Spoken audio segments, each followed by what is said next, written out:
What's going on, people? We are Tottenham TV. It is your match preview stream. Tottenham against Liverpool at the Tottenham Hotspur Stadium. And we'll get into all the nitty-gritty of the game a bit later on in the stream. Back at home? Yeah. Excited? Buzzing. Home Absolutely confidence? buzzing. You know what? I do have a feeling that our home form will start to get a little bit better, but I'm not sure if this is the game which is going to carry on that. Because the last game we played at home was our best game of the season against Brentford. Obviously, the away form, we were looking really good, and now it's not looking so good. But look, we'll get into all of that. I want to start off with a Tottenham update first and foremost. And first and foremost, let's talk about the team news as laid on from Thomas Frank in the press conference. So he basically said no fresh concerns from the Nottingham Forest game. And he was asked about his favourite press conference player in Dominic Solanke. And he said, I can't wait to get him in the squad just so you guys will shut up, basically, was the sentiment. But, yeah, he's just said he's progressing forward. No mention of Kota Takai either. And is he real? I don't know if he exists. That's what. To be fair, I saw the training footage, and he put in a really nice challenge, a nice block from a shot. But that's as much as we've seen from him. He also mentioned the possibility of maybe Dragoshin going out on loan. Really? So he didn't say it's happening, but he said something we've got to think about basically. So I wonder if that's going to be a reality in January. But yeah, great that we've not got any further injury problems. Obviously, Sarr is gone away with Senegal for the AFCON, so he's not going to be available. But in terms of Solanke, it's just finding new words to say about his progressing forward. Before it was positive steps, before he was advancing. It's like a transfer deal, this. But, yeah, let's just hope we get him back as soon as possible. I guess progressing forward is better than what he said in recent weeks. He says there's no update, there's no... No, it's not great. Yeah, but I guess progressing forward is positive, I guess. I'm guessing he was progressing forward before. I doubt he was just standing still. I don't know. Yeah. But, I mean, they just seemed at a loss before. At least now they feel like he is progressing forward. But anyway, Solanke won't be in the squad this weekend and probably won't be in the squad next weekend either, or the weekend after. So I just have to wait and see what happens. But a couple of transfer bits to bring you, and not from the most reliable sources. First one for Jahez, saying that Tottenham have a link with an opportunistic move for Leon Goretzka. This comes after speculation of a complete breakdown in relationship between the German midfielder and Bayern Munich. Would you take Leon Goretzka? Is he what we need? I don't mind Bayern cast-offs. We seem to have a thing for them. But I'll take their number 9. Goretzka's, yeah, for sure. Goretzka's a very good player, obviously. Is he what we need? He's definitely better than what we got. So I'm not going to say no. I would definitely take Goretzka, but he's not exactly... I wouldn't say he's exactly the kind of profile we need. He's kind of like a box-to-box midfielder. Is he better than Sarr, Berg, Val, Gray? For sure. So from that point of view, would that be a bad thing to kind of have an upgrade? Obviously, as you can see, he's 30, so he's not young, but he's not exactly past it or anything, I don't think, at that age. But it's definitely it would be a short-term kind of deal, wouldn't it? Yeah. Maybe a loan with an option to buy, but I don't know. How many loans are we allowed? Because we've got Moani, we've got Paulinho. So what's the rules with foreign loans? How many are actually allowed? That's I'm guessing, could be an issue. 4. No, that's domestic. Internet FIFA limit to 6 loaned out and 6 loaned in at any one time. Okay, so we got space. We do all right then. But yeah, I mean, Goretzka seems to be starting still fairly regularly for Bayern Munich, so I can't really see us being able to buy him in January or even loan him in January. Unless they sign someone. Yeah. Which you never know. Bayern, they're a big club, always looking to upgrade. I wouldn't be surprised if they're pursuing other options. Yeah, I feel like there's been rumours about Goretzka for years, the last 2-3 years, and nothing ever seems to move. So I don't anticipate this one. I definitely think, though, as well, in terms of midfield power, as much as we definitely need technical ability, I think definitely that's a big thing. But as well, we do seem to get bullied a lot in the middle. So as much as we need technical, we also need that matched up with good physicality. And he brings that for sure. He definitely brings that. So, yeah, I'd love to bring someone like Goretzka to Spurs, but in terms of what's truly missing, I don't know if he's the answer, but he would definitely be an upgrade. Yeah, maybe a short-term fix, but does that hamper someone like Bergvall or Archie Gray's development as well? Yeah. But that's the kind of trade-off. If we're looking for an upgrade, someone who's ready now, then yeah, you're going to limit the minutes of these high potential players. Yeah.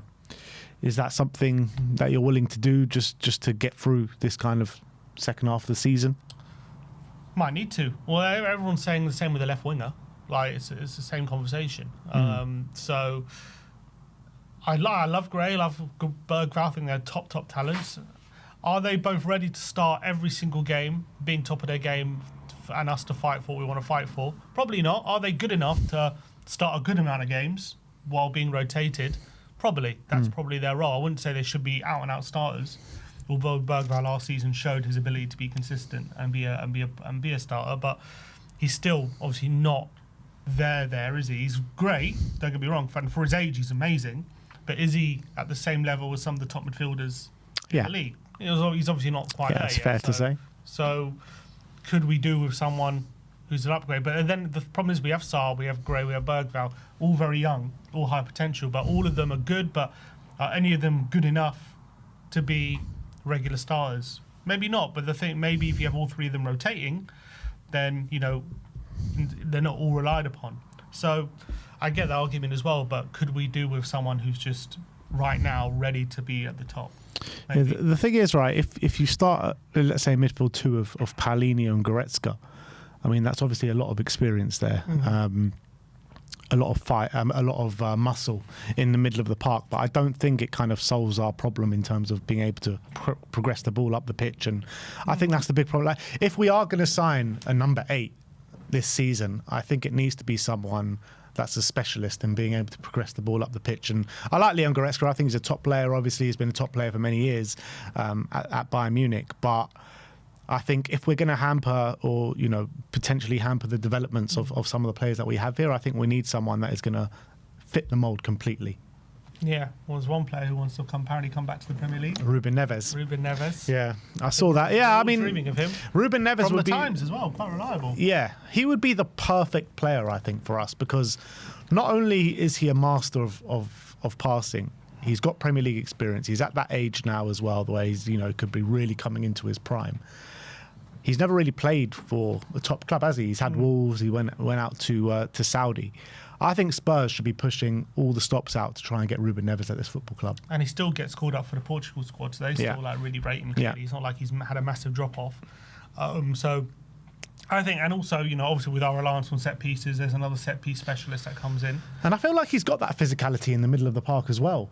Yeah, I do. Obviously, I don't think he's like elite physicality, but he's good, and he's got very good physicality. And I think he comes in, and he's just like the perfect player. I think he's got incredible passing range, got a good long shot on him.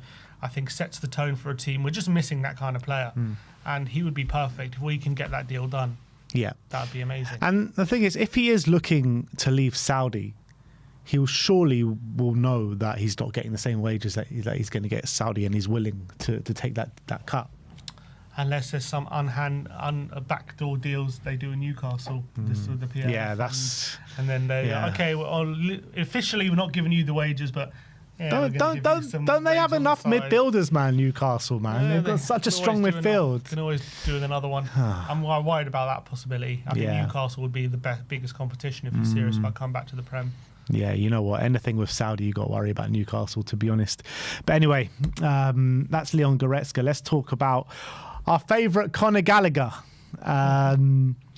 Team Talk saying that Tottenham have made advances towards Conor Gallagher. Tottenham have spoken to Gallagher's representatives about a move back to England. The 25-year-old wants a January exit in order to give him a chance of making the England squad for the World Cup. It's bad as well because before he joined Atletico, he was proper knocking on the door, wasn't he? He was getting regular starts for England and he was proper part of the conversation. Since going to Atletico, he's just not been getting consistent game time, falling out of favour in terms of the England pecking order. 4 starts in La Liga this season for Conor Gallagher. He's got to get himself out of there to play regular football if he has any sort of chance going to the World Cup. And I think it'll be a great signing for Spurs. Similar to what I say about Goretzka, albeit he's younger. I think he moves the ball a bit better than Goretzka.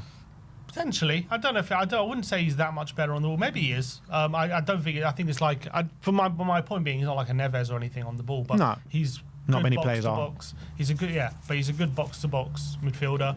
I think his main attribute is what he would bring is his unbelievable stamina, his unbelievable willingness to run, non-stop running. He can pretty much run for 90 minutes without getting tired. He's kind of when he wins the ball high up as well, he can make good decisions in the final third. When he does that, I think in a team with settled possession there can be some issues, but I think he's actually not bad when he's attacking as well. He's got quite decent ability on the ball without being, I would say, elite. I think again he's an 8 box-to-box player, which again, is he an upgrade on what we have? Yeah. Is he exactly what we need? No, but I do like Conor Gallagher. I do think he would be the absolute perfect fit for Man United in their system, because I think in that 3-4-3, in that double pivot, I think he's just tailor-made for that, because he covers so much ground, there's so much running, and he can kind of go both ways. So I think he would really help there. I think for us, he'd also be good. Didn't Pochettino have playing in the 10 at Chelsea? At times, yeah. Yeah. And when he was his best football's probably come in that season with Crystal Palace, wasn't it? Yeah. Or maybe his last season at Chelsea. Maybe his last season at Chelsea. I think his best position is an 8 box-to-box. I don't see him as a 10. Although I wouldn't be surprised if when he does play 10, he kind of plays it how Sarr played it beginning of the season. But probably to high quality. To a high level, yeah. So I wouldn't be surprised if we're interested, because I think midfield, I was very much at the beginning of the season thinking about my midfield. Like, I like all our options, but as the season's gone on, I don't like any of our. I don't like any of them. I just see the real issues there. Yeah. Like more issues than I thought. And not only are we not progressing the ball, but also we're getting outrun. We're getting bullied a bit, even with Paulinho. So I think there's a problem there, and that might need to be fixed in January. The thing is with Conor, I think I'm trying to compare him to Pepe, and who would I prefer by team right now? And even in terms of looking forward to the future as well, like Conor Gallagher or Pape Sarr. I think I would side with Conor Gallagher now. I've always been mixed feelings about bringing Conor Gallagher to Spurs, and I've never really thought it was a possibility when he was at Chelsea. But now I think it could be a genuine possibility. And, Sarr, I've always thought Sarr was going to be like an unbelievable player for us, but his career's not really going in the trajectory which we thought it was going to go in. Yeah, hasn't quite found that consistency yet. So I thought he would be more progressed by now, what I mean? Because he started the season so well, didn't he? And he's just fallen off. Yeah, hasn't quite hit the heights, unfortunately. But look, I think there's obviously a very talented player in there. Yeah. But unfortunately, he's just not been able to get a real consistent form going. If I told you in this January we'll sell Sarr and bring in Conor Gallagher, would you take it? I think it's an upgrade. Yeah, I agree.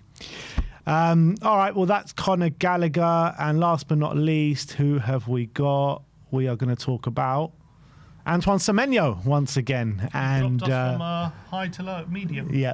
Not good. Alex Crook says Man City have held direct talks with Antoine Semenyo. An exit from Bournemouth in January is now very likely. Liverpool, Manchester United and Tottenham are also very keen. However, Spurs are seen as the outsiders at this stage. Of course we are. Surprise, surprise. I mean, when Man City knock on the door and you've got Tottenham on knocking on the door as well, it's clear who you're going to go to. And I think if Man City signs Semenyo, that's a statement signing in January to go and push on and win this league, isn't it? Yeah, and I think he adds something which they don't quite have at the moment, which is a goal-scoring winger. They've got obviously attacking midfielders, Cherki, Foden. They're not really wingers though. They're more obviously inside tens. Doku's doing very well this season, but he's not really one that you rely on for goals. He's got a long injury as well now. Has he? He's got an injury. He's got an injury. So Semenyo is kind of a missing link. They've always had one, haven't they? A goal-scoring winger. They've had a Mahrez. They haven't really replaced someone like him. Who else have they had? I don't know. They've had some goal-scoring wingers in the past, but Semenyo is obviously something that they're desperately missing. I also think Liverpool need another winger because Gakpo's got a long injury, and even with Gakpo, they need, and Salah's out with AFCON as well. So I think he's a proper Liverpool player as well. Someone just high volume shots. That's what Liverpool really like. They just like to spam chances, and I think Semenyo would be perfect for that. In terms of Man United, I don't know if he's the right fit for them. I'm not saying he'd do badly there. I'm just saying Amorim will shove him at wing back. Yeah, probably. I mean, that would be his best role, probably, in that. Because inside 10s, I don't know, Cunha and Mbeumo are better fits there. But he's got the ability to get up and down the pitch. Actually, defensively, he does really good work as well. So I think if he was joining Man United, it'd be a wing-back. So I'm telling him, don't join Man United. Well, I think, with Mbeumo at AFCON, he'll probably play in the front line. But I think... Yeah, but I'm saying long-term future at United. Maybe in the short term. I don't know who would actually be a wing. I mean, look, Diallo plays there, so who knows? But so what, Semenyo and Diallo at wing-backs? That'd be crazy. But... I don't see him being as perfect fit for United as the other teams. And obviously for us, we need a left winger. And I think Semenyo definitely would fit that bill as an upgrade on what we have. We need someone who's just starting every week in that position. So if he wants guaranteed game time, guaranteed starting position, obviously Tottenham is the place. But you would say, we're not obviously as settled as those other teams are talking about. And whether he comes here thinking and obviously he's an Arsenal fan and coming in to win big trophies, we're not at that level at the moment. How mad is it though? Like, he keeps talking about being an Arsenal fan in pretty much every interview he gives, right? And he joins Man City this summer. Stopping Arsenal winning the league, that would be brilliant. That would be quite funny. But yeah, look, I've said it before, I'll say it again, he ain't joining Tottenham. Where do you think he does end up? I just got a feeling he's going to end up at Man City. I've got a feeling Liverpool. It would be one of those two clubs for sure. But I think at this moment in time, if both clubs are putting something on the table for him, I feel like the prospect of winning the league this season might be too big to turn down for him. I really feel like, though, if they do get Semenyo, surely Semenyo is up for sale. Yeah, you would think so, yeah. But then you're looking at the talent that they've got in that forward line if they add Semenyo. Like, imagine Semenyo and Doku fighting out for that left wing position. Wow. Unbelievable, isn't it? Form. He's in Chirk. Yeah. So anyway, that is your Tottenham update for today. Doesn't look like Semenyo's coming. Maybe a Conor Gallagher, maybe a Leon Goretzka. We'll have to wait and see how everything pans out. We are 19th of December, people. So very close to the open of the January transfer window, where it's all going to change for Tottenham, we're led to believe. So we'll see what happens. But that is your Tottenham update. Let's move on and talk Tottenham against Liverpool. Let's get into our predicted lineup and let's get into the injury news.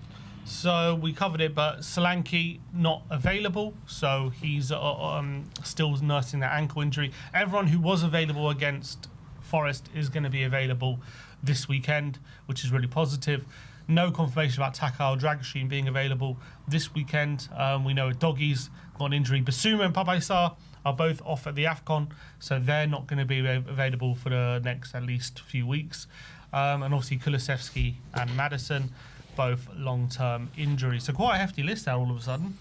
Yeah, I mean, it's just been like up and down all season. It's like any time we seem to get all our players back, another lot get out injured, and that's just the history of the Tottenham, isn't it? It's just very frustrating.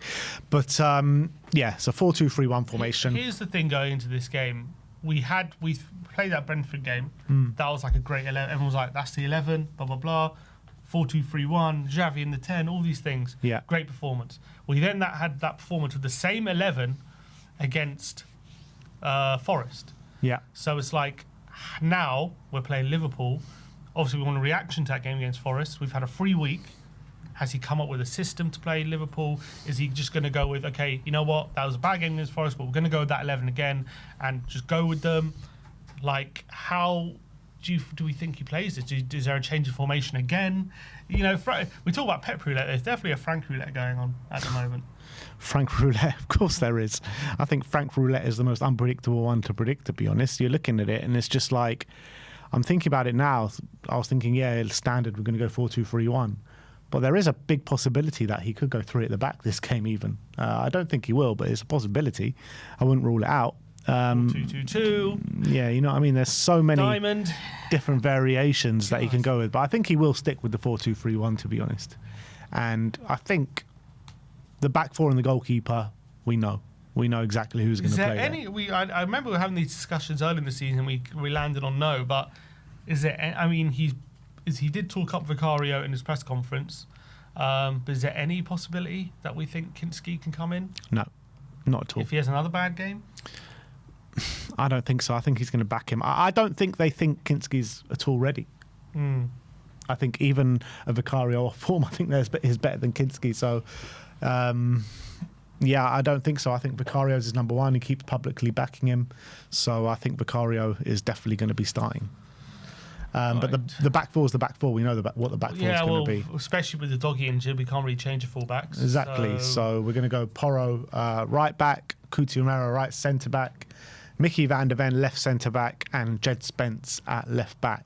He said about Jed Spence, he did speak to him after the game about his disappointment. Apparently, he said they thought he had a dead leg, which is why they brought him off. And not those pesky dead legs. It turned out he was all right, and he wasn't actually injured. Apparently, so that's where the disappointment came, because they thought Jed was injured, but he wasn't injured. So Jed was like, I'm not injured, and that was what the complaint was about. Where's the communication?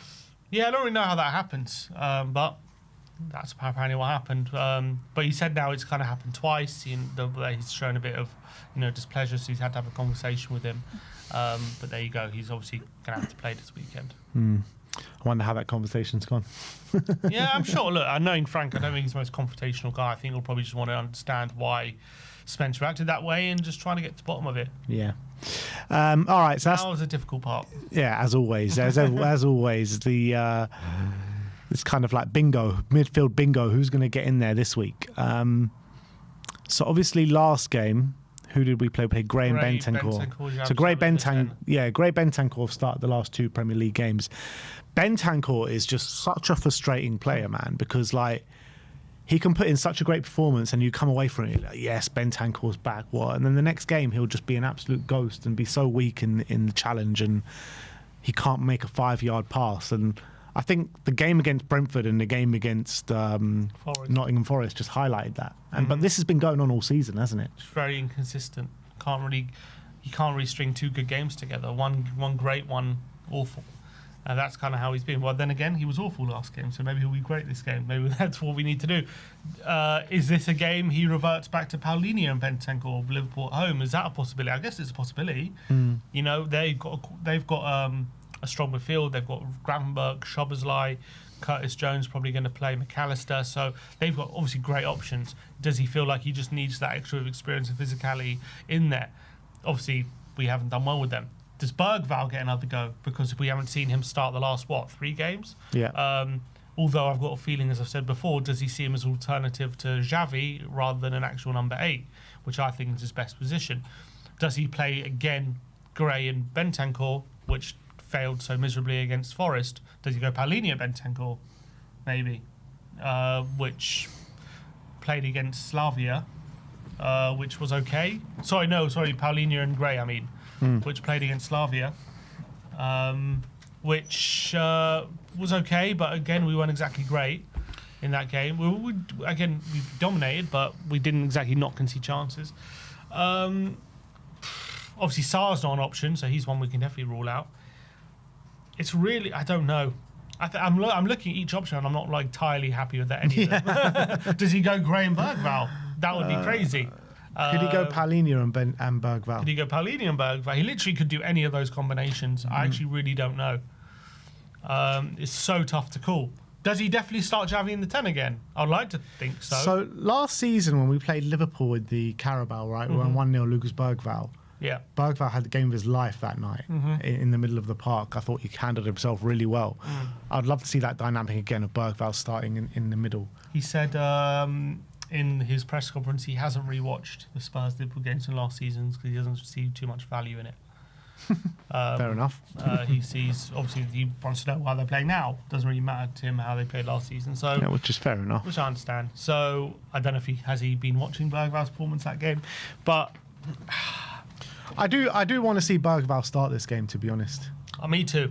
But does he start in the 8 or the 10? I feel like he sees him as an alternative to Simmons. Yeah, that's a problem. Which is an issue. If you were to pick your kind of midfield for this weekend, who are you picking? Never mind who Frank's going to pick. I think I would go. Yeah, I'd go Paulinho Bergvall. Yeah. Paulinho Bergvall, Simmons. Xavi, yeah. That's what I would go for. That's exactly what I'll go for. I don't think Frank's going to do that, though. No, it's because it's Liverpool. Maybe if it was a Leicester team, he would. I think he's going to go Paulinho Bentancur. You really think he's going to revert back to that? He's going to get slaughtered if he does that. He's going to get absolutely slaughtered. Look, to be fair, these are the games that, in theory, you shouldn't mind it too much, that midfield too. The only problem is he did it against Chelsea and against Arsenal, and it was horrendous. He has been talking up Archie Gray in the press conferences, though. He's obviously highlighted that he made the mistake again, but he was saying he liked the attitude of how he responded to the mistake and kept calling for the ball. And when he rewatched the game, he was the one that was consistently calling for the ball and showing for the ball the majority of the time. So is that something to say that maybe Gray is going to retain his spot? 100% it could, but is he going? It just didn't work against Forest. So is it a case of he needs to change it, or is it a case of that is our best 11 and we should persist with it even though it fell badly last game? Maybe a week of the week's training, that 11 will do okay. What was the reason though it didn't work? Because I don't think the reason it didn't work is because of the personnel. I think there was just, I don't know what it was. There was a massive lack of intensity.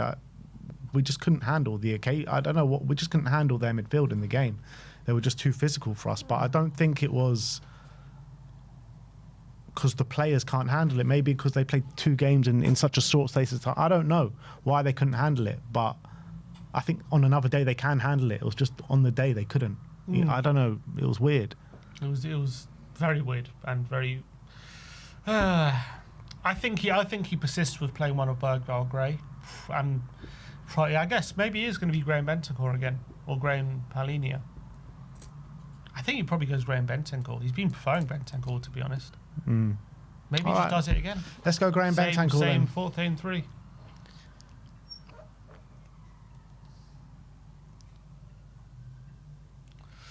You got Romero in midfield. You're putting Romero in midfield. Maybe we should do that. So yeah, it's M2. I think Javi in the 10. Yep. Unless he does go back around the 10. A bit more physicality. I think he'll go Javi. On the right-hand side, Kudus. Now, on the left-hand side, he's been playing Moani. I don't want to see Moani on the left. I want to see Moani up top. Me too. I think Moani's wasted a bit on the left. I agree. I don't think he's a left winger. No. I think he can do a job there, but he's just that. If we've got everyone fit, I wouldn't really want him. It feels like we've been playing Moani on the left just to kind of like for Richarlison to keep his spot on the team, but Richarlison, like, he seems to like Richarlison. I know, but as much he's done well in the sense of like he's our top goal scorer, but it's way too many games where he's just not good enough, in my opinion. So I want to see us playing without Richarlison, albeit Richarlison does do well against Liverpool, but I want to see Moani up top with Tell on the left. That's what I wanted to see last week. Yeah. And that's what I want to see again this week. When we have played Moani up top, we actually haven't played him with. We've played him with Richarlison sometimes on the left. That happened against United. Yeah. The only times we've seen him with like Odegaard on the left, that was like Copenhagen. That did really well. So I don't understand why we haven't seen it enough. We played him, I think, what was it Everton up front away, and that was one of our better games. I want to see as well, like, because Liverpool, there's holes in that back line, man. And I think if Moani, a proper pressing striker, that I feel like when he's running at you, he kind of fears the life out of you. And I feel like if he's up top, he's going to be able to exploit those spaces a lot better than Richarlison. Yeah, I think I would love to see Tell Moani, but this is obviously the lineup we predicted last week and it didn't happen. Is he just going to go with Moani and Richarlison again? I've got a feeling he might, but I really hope he doesn't. It just doesn't work, Moani on the left. I know it worked against Brentford, but, you know, I think Tell and Moani would have equally worked the same in that game, or if not better. So he's got to give Tell a chance at some point. Like, surely. I know it's a big game, it's Liverpool, but come on, man, he deserves his chance. I just got no faith he's going to give it to him. I really don't think he will. I think you'd probably pick Odegaard over him, to be honest. But even Odegaard, like, I'll be even more comfortable with Odegaard than having Richarlison up top and Moani on the left. Just start a left winger at left wing and start a striker at striker. That's all I want to see. That's why I'd like. I think that team I'd really be excited about. I'd really be excited about. But It's so hard to predict Frank, especially after that bad performance as well. So, is he going to ring the changes? Is he going to keep it to try and keep some stability? Well, I think that's a good team now. It's decent. If this is the team, what's the lineup? What's the score prediction? Said 2-2. 2-2. Sticking with it. 2-2. All right, so this is the predicted lineup that we are going for. Vicario in goal, Pedro Porro, Mickey van der Ven, Cuti Romero and Jed Spence. Rodrigo Bentancur, Archie Gray and Javi Simmons in the midfield. Kudus on the right, Tell on the left and Randall Kolo Muani up top. So let us know in the comment section below, do you think this is the lineup that Frank is going to go for? If you think we're wrong, let us know your predicted lineups in the comment section below, as we'll move swiftly on to the update, albeit we did have... Did we have a super chat that just came in? Yeah.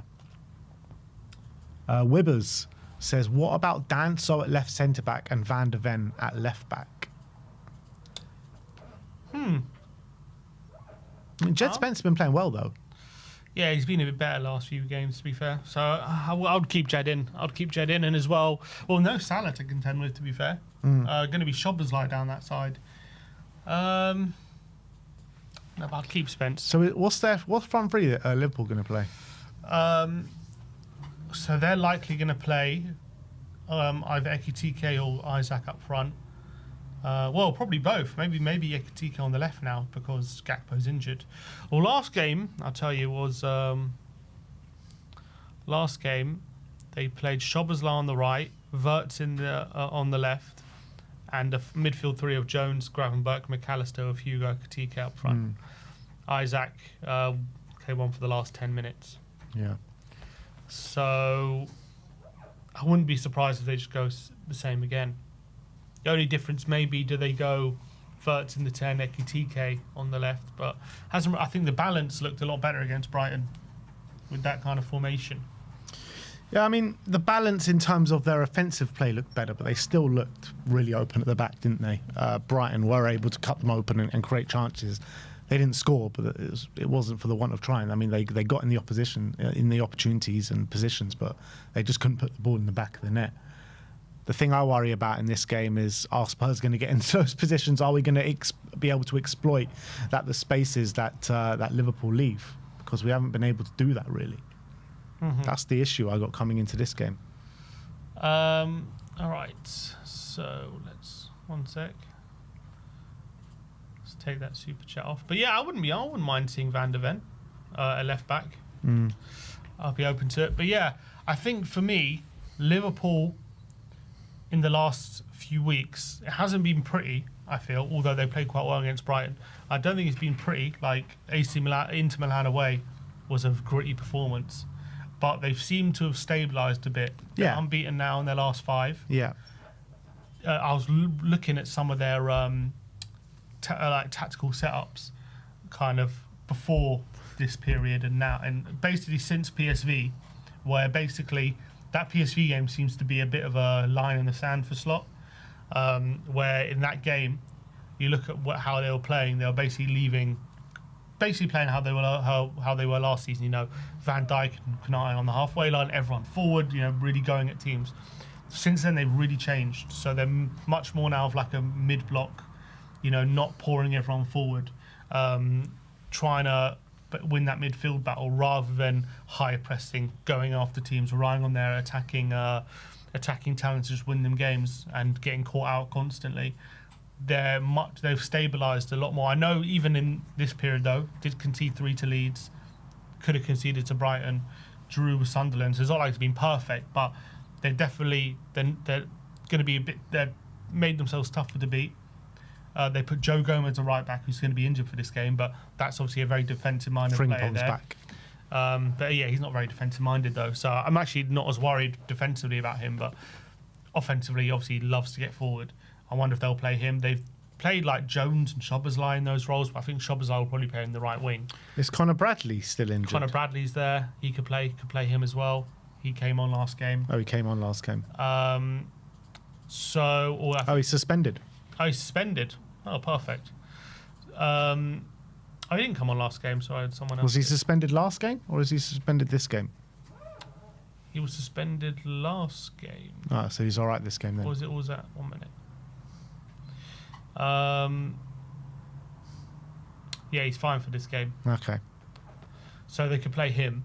But they're very much focused on crowding that midfield and making sure they're not losing that battle, which has been a massive problem for them for a lot of this season. Constantly getting overrun, constantly getting teams getting in down the sides, constantly leaving two players back and getting caught out. Slotter's changed it. And so as much as they're not the attacking threat maybe they could be with their talent, it's going to be a different kind of game potentially as it could have been a month ago. Yeah, I mean, as much as they've tried to shore up a bit defensively, I don't really think they've done a great job of it. Like, they conceded 3 against Leeds. They should have conceded multiple goals against Brighton. So teams are still able to create chances against them. So it's just about how we're able to exploit it, how we're able... I mean, is Frank even bothered about winning that midfield battle, or is he going to be just focusing on down the flanks? Down the flanks is, they're fairly weak defensively down the flanks. Game, exactly. Yeah. So could this actually play into our hands a little bit from that aspect? Yeah, could do. And I definitely think when you look at Kudus potentially up against Kirkes, that's a battle I can see Kudus thriving, because Kirkes hasn't had a great season. I don't think defensively he's got to grips with what Liverpool want. So I think that's a battle he could potentially get excited about. I think Moani, Konate's been awful this season, and also Moani probably knows him quite well from international level, so that's definitely something I think we could get some joy out of. I'm a bit worried about Xavi. Is he going to get out muscled again? Is this game going to pass him by, or is he going to thrive? I'd like to think he'll thrive. I also think their midfield is not like... They don't really have a defensive specialist as much as Gravenberch's great, and they're all good. Like, I feel like he might be able to pick up some space in that middle, but whether he'll be able to get away from those midfielders and lay on the killer blow, not so sure. I would like to think maybe he could. I'm more worried about the pivot, to be honest. Whatever pivot we play, I'm worried about. Doesn't matter who it is. I'm worried about getting overrun in that middle. Because they just got so much. They've got like a good combination of physicality and technical ability, which we don't, I feel. So, whether it be McAllister or Jones or Gravenberch, Szoboszlai, they're also physical but technically also very strong. So I don't really see us winning that midfield battle. So maybe best decision is to avoid it. Yeah. Yeah, like I said, I think going down the flanks, I think even down the left-hand side, with a Telo Moani up against... Because Frimpong's going to leave you gaps and space. So if they're...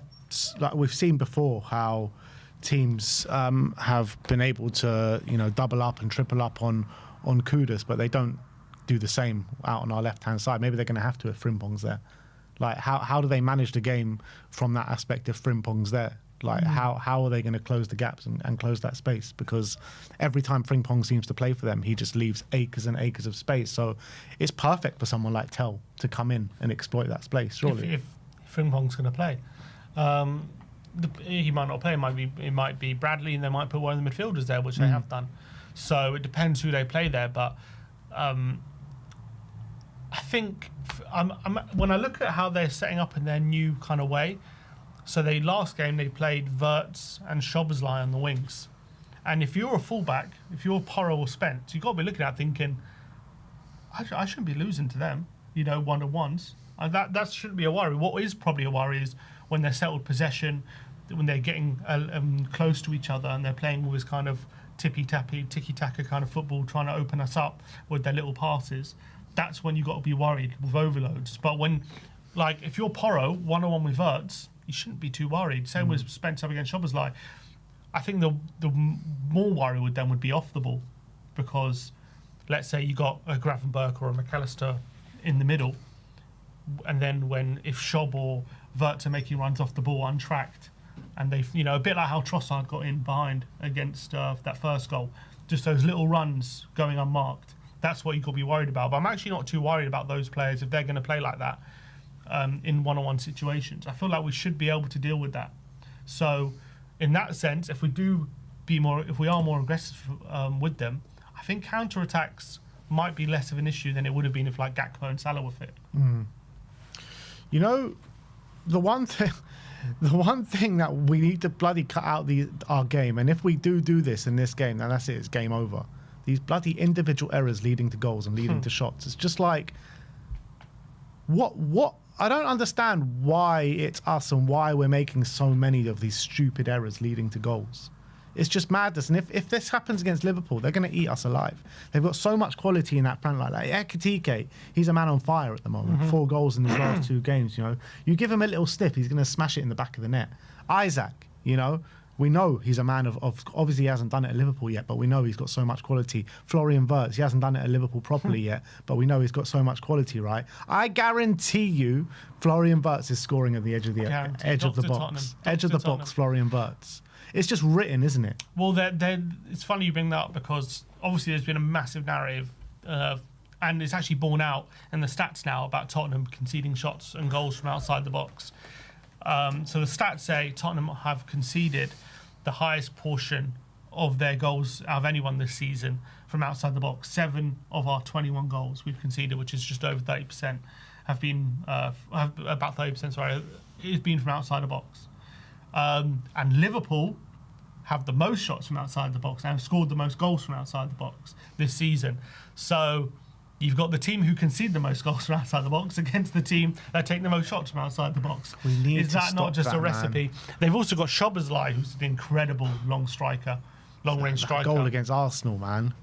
He's got an incredible strike. He hasn't scored anywhere near enough that he should from those positions. You look at his strike, it's a hammer. It's like a sledgehammer. It's not even that. He's got so much to his game. Do you remember when he played, I can't remember which game it was, when he played in the 10 against us at Anfield? And he 6-3. Just absolutely destroyed us, didn't he? He was like a cross between... was that at home then? Yeah. It was at home, it wasn't at Anfield. 6-3. Like, he absolutely destroyed us. He was like a cross between like a pure number 10 and like Fellaini. He was like, they were lumping the ball to him. He was like winning headers and keeping it. And then when he got the ball on the ground, he would just slice us open. It was an incredible performance. He's obviously one I'm very worried about. And I think... actually, him on the right helps them because he's been their best player this season. Oh, by far. And he has great stamina. And I think part of the reason he's playing on the right is because he just helps the fullback as well. So if they do play Frimpong and they pair him with Szoboszlai, I think that would be a good pairing, to be honest. But how disgusting is this?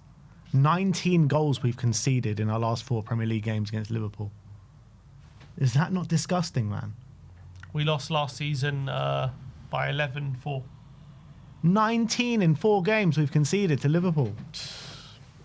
That is mad. It used to be the case we were just cursed about. Well, to be fair, the 4-0 wasn't in the league, that was in the cup. And the 1-0 win, yeah, both in the cup. So there's 19 in the last 5 in all competitions. That's still disgusting. It's horrible. I'm not looking forward to this game. But at some point, we're going to have to like just shore it up and tighten up a little bit under Liverpool because they always seem to just score so many goals against us, man. The thing is with Liverpool, we went for a long period where we were just really cursed against them. Obviously, loads of last-minute goals we conceded and losses. And then it seemed as though all that luck got channeled into one game, which was that famous game under Ange where they had that goal ruled out for VAR. And that was obviously terrible call. And we scored a last-minute own goal. And they had 2 red cards. So, like, all that luck from all those years pretty much got channeled into one game. And then ever since that game... it's just been like a nightmare. It feels like they've like taken out on us the VAR decision every single time. They're like, yeah, all right, fine. You want to play that game? They'll just smash you. But when you think about it, like when that VAR decision happened, but we get the last minute winner and it's like party time. We're out there like partying like we've just won the league and it's like everyone's on top of the world and they're sitting there like this game has just basically we've been cheated out of this game and they're celebrating like no tomorrow and they probably held that a lot of those players probably held that like in their heart. Absolutely. And they definitely haven't let us get away with anything because ever since then it's been battering after battering. That was one of the most lucky wins I've ever seen. Seriously. It was crazy. They were down to 9 men that day as well, weren't they? And there was an own goal in the last kick of the game, an own goal. We were terrible. Like we couldn't even break down 9 men that day. Yeah. So we got very lucky, but just that was an incredible day. But since then, obviously, they've beaten us 4-0, 4-2, 6-3, and 5-1, and obviously won the league against us last season with that win. which I don't think Tottenham fans were too unhappy with, but on the day. But we ended up obviously getting battered. Yeah, I think at that point nobody cared what was going to happen in the game. Or just stopping Arsenal winning the league. That's all. What, last season? Nah, Arsenal were never going to win the league last season. I think even at that point, like, nobody cared. Everyone knew Arsenal didn't have the minerals to do it last year. But yeah, look, it's going to be such a difficult game. Liverpool, you feel like, I know they're still conceding chances, but you're feeling like there is a potential turning point here for Liverpool. Like, if they go and batter us now, then you're saying, you know, that's actually some decent form that they're on now. Yeah, So, I mean, they have kept 3 clean sheets in 5. They're unbeaten in 5. They've just stabilised a bit. Slot is starting to just tweak things to try and get some better performances out of this team. And obviously, they got the squad. We all know they got the squad. It's all about just finding that balance. And I wouldn't say he's found it quite yet, but they're going in the right direction. And this could easily be a performance where all of a sudden Liverpool are back. If they get a really strong performance, a strong win, and you can say, okay, they're back now. They're back on form. It's mad to think about, like, with the form that they've been on this season. They win on the weekend, they could be back in top 4. There you go. You know what I mean? So, you know, Spurs to win on the weekend, the highest we can go is 9th. Well, here's the thing. If we lose, Where we could go to 15th, yeah. but it's not only we could, like, there's quite a good chance we will be 15th because the teams below us all have quite relative. I remember we were looking at it; they have all relatively easy games. Yeah. So if we lose, we could be 15th by Christmas. 15th for Christmas. Yeah. Now, what kind of will that cost him his job? I mean, he keeps saying he's going to be. He feels back. Everyone's saying he's back. 15th of Christmas though seems quite extreme, doesn't it? Yeah, it is very extreme, but I think, like, it depends on the manner of the loss. Like, I think if we play really well and we just about lose out, I think it's something that fans can stomach. You're playing against Liverpool at the end of the day. Mm-hmm. If we get battered, a lot of fans are suggesting of what I've spoken to people saying this could be a kind of AVB moment. Like, you know, his last game was a 5-0 battering at White Hart Lane to Liverpool, gone the next day. If we go get battered 5 or 6, you know, and they absolutely play us off the park, and we're, you know, no intensity, no chance creation, and a lot of things that we have seen over the course of the season. Do you think they'll do it, or do you think they're still going to give it time? To me, it doesn't seem like they're going to do anything knee-jerk. So, as much as I don't know if it would be knee-jerk, but I guess... It feels like they're all planning for the transfer window and everything like that now. Yeah, I don't think they're going to do it. I really don't think they're going to pull the trigger. Unless it's like a run of losses, where it's like 4 or 5 in a row, and we're literally getting... Well, this would be the second, because we just got smashed 3-0 to Forest. Yeah, but it's only the second. Yeah. So I'm saying I don't think it's going to be... I don't think he's going to get sacked even if we get back. Unless it's like... No, I don't think there's any situation where he gets sacked tomorrow. If we do lose 6-0, massive moans and groans, boos at the stadium, getting a bit toxic, do you not think that they might be, you know, tempted? Yeah, for sure. There's already internal doubts. We've heard it. There's already people questioning his suitability to the job. The problem... Would it be the right call, though, at this stage of the season, with not too much of an alternative available? Probably not. No, I would say no. For the same reason I said last season that we should probably stick with Ange, is because in the lack of a good alternative, not even like just... for the lack of a good alternative, you're better off hoping the current manager that you've appointed turns it around rather than going for like an interim or a manager you don't really believe in. I don't know who we turn to right now. The manager, I was watching a video yesterday between Lindy White-Lamb and Nathan Clark. They're obviously 2 guys. I really rate their opinions, and they were obviously, they don't like Frank. They think he should be gone. But then they were going through the manager market, and it's like there is just no outstanding candidate. They were saying maybe Rossignol, maybe the guy from Celta Vigo, maybe Italiano, but they weren't really convinced by any of them. So it's like that's the problem where we've got in our hands. We've got a manager who I don't think's the right guy, but it's also like there's not a great managerial market right now of forget even available managers, because that's people who are just free on a free right now. It's literally you're looking at maybe Xavi. That's it. I can't really think of any other ones who are currently out of a job. Then maybe you're hoping and praying waiting for the World Cup to finish, and some of these managers come available. Then the managerial market might look better. Maybe Tuchel, maybe Nagelsmann, maybe Poch. Then all of a sudden you've got maybe a choice of some good managers there. So you might be worth just waiting till the end of the season, or you're looking to get someone out of a club. I don't know who you would go to. Do you go to an Iraola, who's currently on a 10-match winless streak? Is it Marco Silva, who's a good manager, but is he the answer? Is it Glasner, who seems maybe a bit disgruntled at Palace, but you might be looking at similar problems that Frank is coming into, the fact that he doesn't play with a lot of possession. So it's really a difficult situation right now, like for the hierarchy they've put themselves in. So I think they're just going to give Frank every opportunity. Yeah, I agree with that. And it's probably the best. It's probably the best move. Like, just give Frank till the end of the season. I think, obviously, if there's any actual thoughts and worries that we can get relegated, then that's probably the time to bring someone in from now to the end of the season just to save it. But if we're just hovering around mid-table and we're winning a few games here, losing a few games there, give him every opportunity to turn it around this season. And if we're still unconvinced at the end of the season, then, like you say, there'll be a bunch of managers there, and the key one, Pochettino, will be willing to take the job for sure. But it's also a big issue though, because the fact that I think there is a general acceptance at the moment, even though a lot of fans don't like how Frank's managing the team, or they don't think he's the guy. There's also general acceptance that he's probably not going to be sacked anytime soon, or maybe even acceptance that sacking might be the wrong call just on the basis that there's not an option. So, but because that is the reality, it's almost as if there's a lot of fans are kind of a bit checked out. They can't buy into what's happening at Tottenham because they also don't see it changing anytime soon. So it's like, what is there? It's like, okay, it's not going to change, but we have to accept it. So what do? We just have to just hope and pray it changes. We just got to go through the motions. That's all it is. That's what it feels like every week, is just that we're going through the motions. And that's hard to take. It is hard to take, because came into this season off the back of winning the Europa League, and you're thinking, we can have a decent season here. Made some really good signings in the summer. You're thinking, all right, we can push for that top 4, top 5 position. But now you're looking at it, and it just feels like there's just no ambition whatsoever within this fan base about what we can actually do or achieve this season. So the only thing we can do is just hope and pray that Frank can turn it around. That's literally the only thing we can do, I think.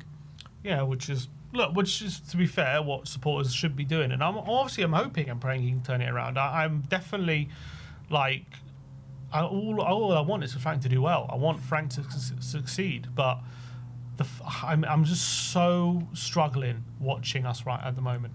It is such a chore. I'm not enjoying it.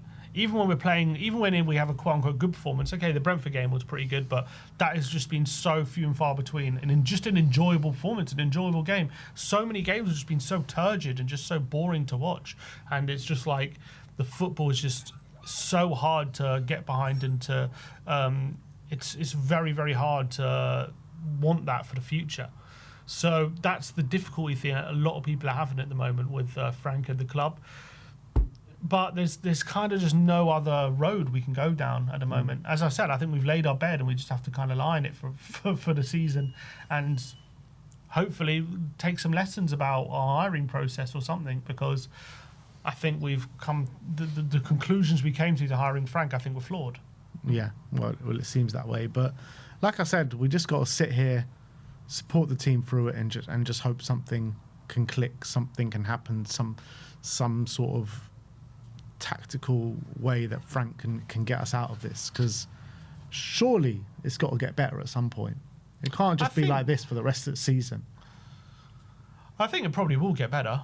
I think as the players get more used to what Frank's trying to do or whatever, I think as the players get used to what Frank's trying to do, I'm sure that things will get better. But whether we're going to see loads of performances like Brentford against teams who are more on our level, or is it just going to be against these lower teams, which, I'll just take that at the moment, because we're not even seeing that on a regular basis. But I don't know. I think it'll probably get better, but whether it'll be something that's exciting. I don't know.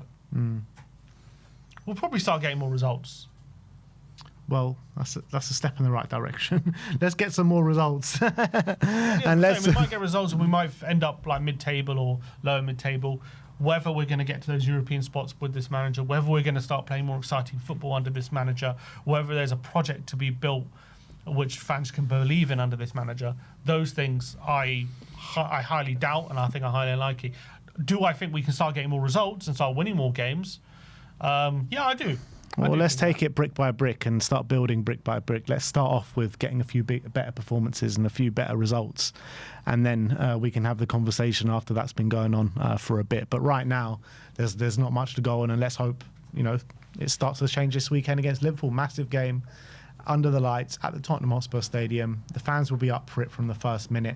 Let's hope they can stay up for it, because it's just felt like the fans have been up for it the last couple of games, and then the performance just kind of sucks the life out of it. But yeah, look, tough game. I'm going to be here in the studio with Brian on the watch along. Sim has drawn the short straw. He has to go to the game this weekend. I'm sure he's looking forward to it. Just get as many beers down me as possible. Maybe I'll forget the game. Maybe I won't remember it. That's the goal.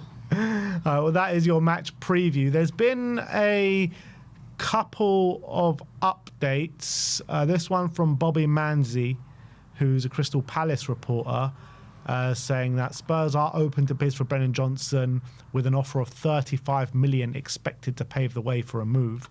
Crystal Palace are keen to land Brennan Johnson in the January transfer window, and our signing an attacker is being treated as a matter of urgency. So that sounds like it could happen quite early. 35 million seems a good deal for someone. Well, that's what I said to you when it first broke. I said, I bet you it'll be around 35 million. I thought they'd want a bit more than that, but maybe they're desperate to get him out because they want to make room. And look, to be fair, we've been calling for... That's what I'm saying. I think if Levy was still here, it wouldn't be 35 Yeah, million. 100%. But that's what I've been saying. Like, if you've got someone that you don't believe is part of the future and part of the project, then you're desperate to bring in someone, and we know we need someone out to bring someone in. You just got to do what you got to do at some point. I think the noise to me tells me this is definitely going to happen. Yeah, I think it will happen. But like I said, there has been kind of slight rumours on Aston Villa as well, so maybe we can get a bit of a bidding war. I think 35 million would be a good deal for someone, because look, at the end of the day, he's first season 15 goal contribution, second season how many did he get? He got 18 goals and how many assists in all competitions. He didn't get many. He got like 4 or 5 assists, I think. So like what, 25 goal contributions or something. So the guy can do it. So it's all about playing to his strengths. So I think he can what he can offer at this level. It's not like it's a potential. It's like you'll bring him in because he can get this amount of goals.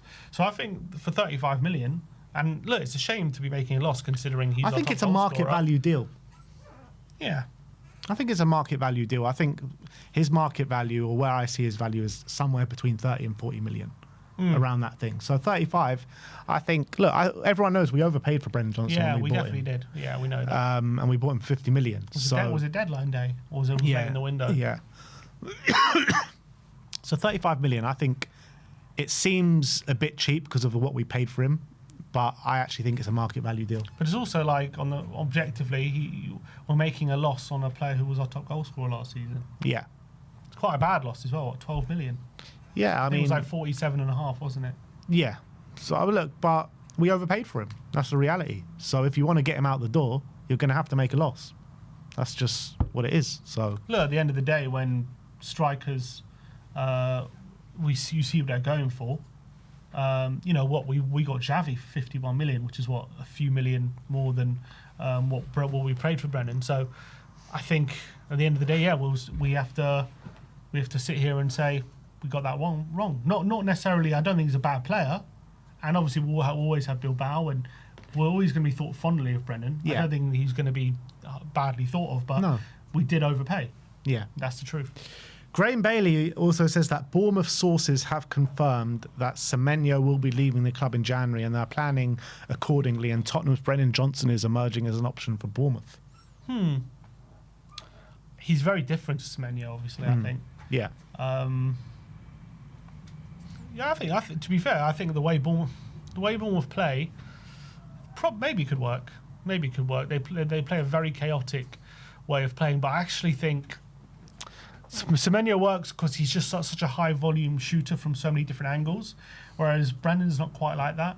He's more like one shot, one goal rather than loads of shots in a game. So it's very different. Yeah, to be fair though, like under Ange, particularly in the first season, he was having quite a lot of shots in games. I remember like quite regularly he was getting like 5 or 6 shots in a game, Brendan Johnson. Really? Yeah. I remember that. He doesn't seem to be the guy who just like cuts inside and shoots, you know what I mean? He'll get showed it for Wales. For Wales he did, to be fair, yeah, but he doesn't do it as regularly as someone like Semenyo. No. Like if you're expecting him to, could he replace Semenyo's output potentially? But in terms of how he does it, it's very different. Another one from Fabrizio Romano. Surprise, surprise here. Tottenham are no longer advancing on Antoine Semenyo as of today. Well, to be fair, this has happened before the window's open, so that's a good thing. Yeah, I mean, I think we all knew what was going to happen on that, but it's just like yesterday, Fabrizio Romano, Spurs are aggressively attacking the Antoine Semenyo situation today. Semenyo, no longer advancing. Semenyo today aggressively defended his no going to Tottenham. So I'm happy that this is out the way because I didn't want this to bleed into the window if there was absolutely no chance of him coming. So I'm glad we've got like the hard no, like before the window's even open, so we don't need to waste any more time on this. At the end of the day, it's 11 days or 12 days to the window. So the fact that, clearly we've sounded him out, and he's like, hell no. Yeah. I ain't coming. I'm going to go to United. I'm going to go to, or whatever. I'm going to go to City or Liverpool. Yeah. And that's it. So fine, that's fair. And we always thought that's a high possibility, and I'm glad that's out of the way. One other caveat I would say is, there's been a couple of players who already told us no and have come back with their tails between their legs, and we've ended up getting them. So Moani, Tel, Xavi. It's happened a few times. Yeah. Where we've heard hard no, and then it doesn't work out with the other clubs, and they come back. So I guess you should always be open to that possibility. But look, I don't think that's going to happen here. We don't need to waste any more time. Yeah, I agree. But be interested in the dynamic between this though, because I think in their mind they wanted to sell Brendan Johnson and bring in Antoine Semenyo. That's what, if they had the choice to do, that's what they would do. Do they sell Brendan Johnson before we bring in a replacement, or do they bring in a replacement and then sell Brendan Johnson? What I guess they'll do is have a deal agreed with the club to sell Brennan, and then push the green button as soon as we got the replacement in. That's probably what I think. Look, that's what Levy would do. Yeah. Whether this club are going to act differently, I think that's probably the right thing to do, to be fair. Yeah, because at the end of the day, if we end up this transfer window and we've sold Brendan Johnson, we haven't brought in another attacker, exactly. That's awful. And I think that's what's smart. It's what Chelsea did, with the Nicholas Jack, or who they do. They've done, I think that's what a smart team would do. You don't just sell without any possibility, but you don't. I also wouldn't want us to not sign not only push the green button on signing someone on the basis that Brendan leaves. I want us to sign someone regardless of Brendan leaving. Yeah. But I do agree that Brennan, if Brennan's the full guy, he needs to go, get him out, get a decent fee for him, and then replace him. And I think that's the right thing to do for us. Yeah, there has been some rumours across the internet. I don't know how reliable they are or who they're even from about Omar Mamouche to Tottenham. Where have they come from? Some Man City ITK, I think. I don't know if he's an ITK, but it's a Twitter account who has a Man City AVI. I've got no idea. See, Omar Mamouche is at the AFCON, though. Yeah, he's at the AFCON. So, I mean, look, AFCON's up in January, 18th. So, that not going to be there forever. So I wouldn't say that rules him out of moving. Maybe does it rule him out moving while the AFCON's going on? Probably. I doubt he'll agree a deal to move. But you could have a deal in place for the. You could do. So I mean, I would love to take Mamouche off City's hands. He hasn't really. It's been a bit of a weird season for him. He hasn't really done it. Mamouche, I felt like he did really well initially when going to Man City, and it's kind of fallen off a little bit. And I think it fell off like back end of last season. I think more this season. I thought last season was quite good, wasn't he? He was good, but I thought it would decline towards the end. Maybe. I think he was. But this year he's had injuries. He was brought in though to replace Mahrez. I feel, not Mahrez, Alvarez, and hasn't quite just filled that role. Whether it's, I don't know, because Alvarez used to come in for Haaland, and they're like, he used to be basically scorers like loads of goals, and all play with Haaland. Whereas it hasn't quite happened with Marmoush and Haaland. When he's come in, like came with that Champions League game, they lost, and then when he's played with Haaland, it hasn't quite clicked. Hasn't quite had the same impact as Alvarez has for one reason or another, but clearly is a very, very good player. The thing is with Marmoush though, like, you don't. Do we want to sign him as a replacement to like Brennan Johnson? Like, I'd much prefer him as a 9. Either way, sign him. But it doesn't solve our problems on the wing, is what I'm saying. He's not a winger, but he can do a job on the wing. No, he's not a winger, but he could be an. I think he's probably a better inside forward than Moani, to be honest. Although Moani might be a bit of a better dribbler. I think I prefer someone like Marmoush cutting inside and having a go than Moani. But yeah, he's not a winger. Like, I would want to sign Marmoush in replacement for like Solanke or Richarlison. That's what I would want, not in replacement for Brennan. That's my point. But anyway, that is another Tottenham update for you, and that is your live stream done and dusted. We'll see you all tomorrow on the watch along. People, come and tune in at 5:15, and obviously all the content coming out of the Tottenham Hotspur Stadium tomorrow via Sim. So we'll see you all tomorrow. Like, subscribe, and comment, and as always, come on you Spurs.